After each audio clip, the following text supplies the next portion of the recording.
Well, I was born in England, in London, and I had a very strange childhood.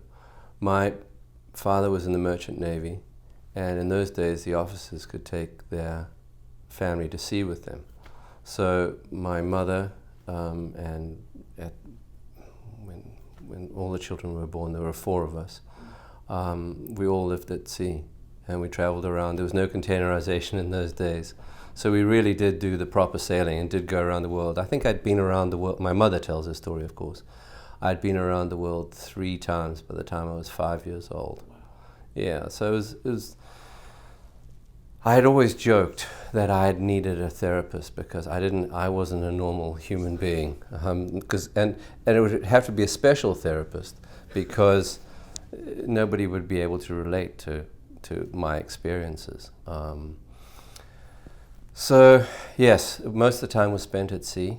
My mother would get the books from my teachers, and we would go for extended periods of times, not containerization now, where you were in and out of port in 1 or 2 days. We would be in port for a week offloading and another week loading up. So it was 2 weeks in a place like Italy, for example. Years later, I came across some guy and he said, "I remember you. You're Volcano Boy." And I thought, what on earth is this about? I had a lot of nicknames, but never heard Volcano Boy. And it was, we were learning about volcanoes at school, and we had been in Italy, and my dad had taken me up Mount Vesuvius, and we had sent back lava rock to the school. And that's what we used to do. There's no DHL in those days either. They would put regular mail. So my reading and writing and all that stuff. So we had those big reel-to-reel tapes. I don't know if you remember those. And I would read my books, and then my mother would send them back to the school with a note saying, well, we're going to be in Australia in 3 months' time, so send the new stuff there. And then they would send the books down there, and then that's how we were educated. But this kid remembered my project being sent back with the lava rock. So it was interesting. And then my dad died when I was about 10. And my grandparents had immigrated from England to South Africa, which they did in those days. And my mother was on her own, 4 children. So we went down there, and I finished school down there. And then I had been living, it was in the apartheid years. So unfortunately, although, when you don't really understand the significance of all of that when you're living it, but I was a white male and I'd been there for more than 5 years, so I was drafted. We had to do 2 years of military service, so I did that. And then went out to work, finished my education, and luckily the company put me through university, so that was all paid for, but I had to work there for 5 years. During those 5 years, though, I still had to do my military camps, so they would take 1 month, 1 year would be 1 month, and the next year 3 months. And that just became intolerable. It was awful. And not very safe either. I got married, and then 9 months after I was married, we left, and we went back to England. And then, we just worked, and I just traveled around, and we did travel for a lot, actually. We went around Europe, we went around America. We did 42,000 miles driving around America, delivering cars. So it was a lot of miles. I've seen a lot of America. And there are 2 things. When I went back to England, my friends said, the best and the worst. I said, the best, without doubt, is Oregon. I'd live there in a heartbeat. And one place I'll never go back to is New York, Manhattan. And I'm in my 25th year. And happily, I might add. Yep, and then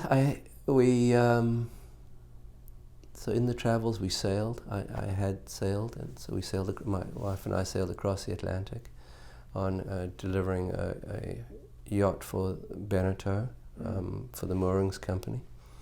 And then I had said, when we arrived, I enjoyed the island so much that I said, I'm going to ask every single person for a job. And the first lady across the bridge was a lady in a white dress. She didn't look anything like a sailor. And my wife, Carol, said, "You're surely not going to ask her?" I said, "Absolutely." I said, "Hello, Captain Andy, whatever." She said, "Can you sail a catamaran?" I said, "Yes." She said, "Have you got your captain's license?" I said, "Yes." She said, "You see that boat over there? It has 40 people on. My captain's just walked off. Take it out." Wow. So, and I did. Anyway, we had a fantastic time and came back, and I got the job, thankfully. Then we stayed on the island for a full season. But then I think reality set in with my wife, knowing that she wanted to have children, and so we went back to England and had regular jobs. And we had 2 children, a boy called Matthew, who's also a patient here, and he's the reason I'm here, actually. It wasn't me that got ill, it was Matthew. And my daughter Holly. And we lived there. One of the things I wanted to do was to make sure that we stayed in one country so that the children could become whatever, English children. Well, that didn't work very well. After the 3rd year, Holly was 3 actually. I think it was 3 or 4. Anyway, they were very young. My boss came in to me one day and said, "Andrew, you like New York?" And I said, "Yes." And he said, "Oh, very good, because you're going to go and run the New York office." I said, "Oh, can I go back and talk to my wife about it?" And he said, "You can go back and talk to her if you want, but you're going on Wednesday." And that was Monday. Yeah, so I thought, well, look, that worked on me. I may as well give it a try with my wife. So I said, "Well, you like New York?" "Yes." "Well, I'll be going." Anyway, so that was it. I came over and opened the New York, or not opened the New York office, but ran the New York office. And then they came over, and that was it. We stayed in America. I've been, as I say, 25 years. Children are educated. Unfortunately, we got divorced, unfortunately. We had 26 years of marriage together, but then we decided that we had, once the children had, we had decided, we knew quite early on that it wasn't going to work out, but we decided to stay together for the children. And we decided that we would only end it when they had been educated and been in and out of love, so that they understood what, that, and we behaved, and we also wanted to show them that divorce didn't have to be this dreadful, mudslinging thing that you see on TV. So we treat each other with respect and compassion, which we did, and I think they appreciate that. I'm scared of 2 things. One is having a haircut, and the other one is going to the dentist. And the reason, and both of them are because of my life at sea. I was given haircuts by non-barbers, anybody with a blade on board, and I would always get cut. So I associated a haircut with bleeding, with the shaving on the neck. So that was the other. And the other thing was dentists, because I would have my teeth pulled in all sorts of parts of the world, or go to dentists in all parts of the world. One of them I do remember in Kuwait was one in particular. And of course you don't speak the language, and it's scary, and it was awful. So I had a lot of fillings. I don't think I had the fluoride issue as well, so my teeth were not good. I don't think either of my parents had good teeth either. The English weren't very good with the teeth. So I think that's what was brought up here, was that I had all these metal fillings. So we took those out. No, that was done before, actually. I had that work done before I came here. I had a lot of allergies. And growing up in South Africa, there were a lot of animals, and I was the boy who was always sickly. That's why I have such respect for women, because I was brought up by my mother, 2 grandmothers, and 3 sisters. So I didn't stand a chance. But they were all healthy, but I seemed to have allergies for everything. But it was because we had all these bloody animals all over the place. But now the allergies have sorted themselves out. I don't think I was particularly unhealthy as an adult. I did have, I think stress played a big part in my life with my job. I traveled a great deal, so I don't think that helped. Yeah, I did have fatty liver. But overall, not really. I mean, I've always had the breathing, the asthma type of situation. But I wasn't really concentrated on myself. I only came here. It was, once Matthew came here, then he was saying, well, Dad, you should come in because they could fix up your breathing, or they could fix that, your liver. And so that's how I got here. Mm-hmm. But I didn't think I was particularly sickly. The easiest thing was, when I started, I was 197 pounds. And I thought I was feeling fine. And now I'm at 165. And that is, and it's been gradual. It hasn't been a weight loss issue. I haven't gone on diet. It's just a lifestyle change and a way of looking at problems and at life in general. It's been interesting. There are still days, and the funny thing is, I am now an advocate of this. I'm telling people about it, and sometimes I have to stop talking about it because I think they think that I've gone loopy. But it really does work. I mean, I don't think I've ever been healthier. I've never been fitter. And I've eventually got that mental health that I had been joking about that I think I needed. I actually really did need it. And it's, I think I can say honestly that life is better as a result of this, without a doubt. Give it a try. Just give it a try. The thing that I think that I struggle with is why this medicine isn't more in the forefront. Why I'm still paying thousands of dollars every month for health insurance that I don't use anymore. Mm-hmm. It's a complete waste of money. And I want to do it for my staff too.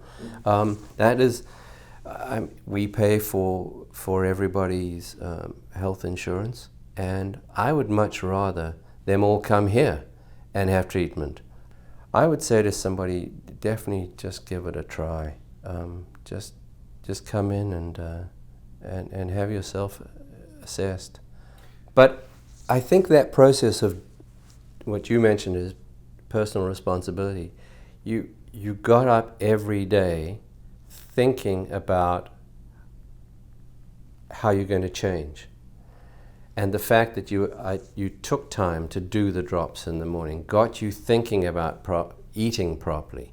You didn't go, excuse me, you didn't go out and get the bacon, egg, and cheese